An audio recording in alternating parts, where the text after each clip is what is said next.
6ஆம் வகுப்பு அறிவியல் முதல் பருவத்தில் இருக்கக்கூடிய அலகு 1 அளவீடுகள்.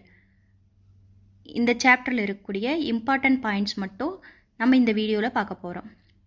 பன்னாட்டு அலகுமுறை, அதாவது எஸ்ஐ அலகுமுறை பற்றி பார்க்க போகிறோம்.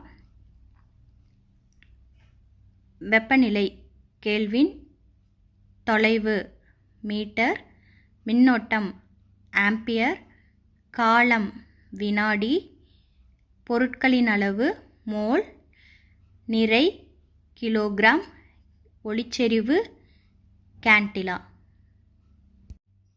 நீளத்தின் அலகுகள் 10 millimetre = 1 centimetre, 100 centimetre = 1 metre, 1000 metre = 1 kilometre. International system of units அல்லது எஸ்ஐ அலகுமுறை எனப்படுகிறது. நீளத்தின் எஸ்ஐ அலகு மீட்டர், நிறையின் எஸ்ஐ அலகு கிலோகிராம், காலத்தின் எஸ்ஐ அலகு வினாடி, பரப்பளவின் எஸ்ஐ அலகு மீட்டர் ஸ்கொயர்டு, பருமனின் அலகு மீட்டர் கியூப். பூமியை விட நிலவின் ஈர்ப்பு விசை குறைவு, எனவே அங்கு எடை குறைவாக இருக்கும். ஆனால் இரண்டிலும் நிறை சமமாக இருக்கும். நிலவின் ஈர்ப்பு விசை புவியின் ஈர்ப்பு விசையைப் போல 6இல் 1 பங்கு இருப்பதால் நிலவின் ஒரு பொருளின் எடை பூமியில் உள்ளதை விட 6 மடங்கு குறைவாக இருக்கும். மெட்ரிக் டன் என்ற அலகில் அளவிடலாம்.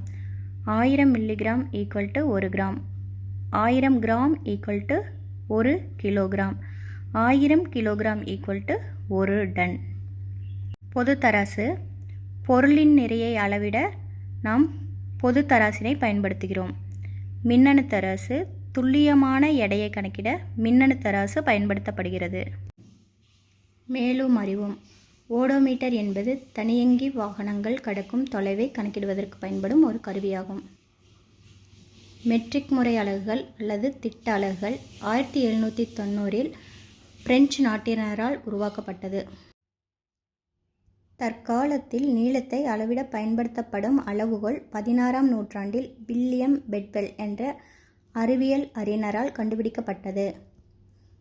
பிரான்ஸ் நாட்டின் தலைநகர் பாரிஸில் உள்ள எடைகளை மற்றும் அளவீடுகளுக்கான அனைத்துலக நிறுவனத்தில் பிளாட்டினம் இரிடியம் உலோக கலவையாலான படித்தர மீட்டர் கம்பி ஒன்று வைக்கப்பட்டுள்ளது. இந்த மீட்டர் கம்பியின் நகல் ஒன்று டில்லியில் உள்ள தேசிய இயற்பியல் ஆய்வகத்தில் வைக்கப்பட்டுள்ளது.